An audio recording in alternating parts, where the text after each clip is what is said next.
Hello everyone, আমি সোমনাথ, তোমাদের সকলকে আরও একবার স্বাগত জানাই এসডি লাইফ সায়েন্সে। আমাদের ইনস্টিটিউটে এই বছর থেকে এই বছরের অ্যাডমিশন অলরেডি শুরু হয়ে গেছে। মাইক্রোবায়োলজি, বায়োটেকনোলজি, মলিকিউলার বায়োলজি এবং জেনেটিক্স, এই সমস্ত সাবজেক্টগুলো নিয়ে যারা পড়তে চাইছো তাদের প্রত্যেকেরই অ্যাডমিশন অলরেডি স্টার্ট হয়ে গেছে এবং অনেকে অ্যাডমিশন নিয়ে নিয়েছে অলরেডি।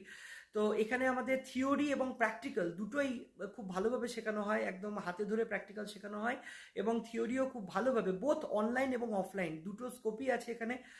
তোমরা থিওরিটা শেখার জন্য, থিওরি পড়ার জন্য, এবং প্র্যাকটিক্যালের জন্য তো অফলাইন ক্লাস অবভিয়াসলি। এবং যারা যারা কাউন্সিলিং করাতে চাইছো যে কোন কলেজ বেটার হবে, কোন ইউনিভার্সিটি বেটার হবে, বা এই সমস্ত সাবজেক্টগুলোর ভবিষ্যতে স্কোপ কি, এই জিনিসগুলো যদি তোমাদের জানার থাকে তাহলে তোমরা ডিরেক্টলি আমার সাথে ফোনে কন্ট্যাক্ট করতে পারো, হোয়াটসঅ্যাপে কন্ট্যাক্ট করতে পারো। এই স্ক্রিনে দেওয়া নাম্বারে তোমরা যোগাযোগ করো, আমি তোমাদেরকে ডিটেলসে হেল্প করব। আর যদি কোনো ধরনের জিজ্ঞাসা থাকে তোমরা নির্দ্বিধায় আমাদের সাথে আলোচনা করতে পারো। থ্যাংক ইউ, ভালো থেকো সবাই।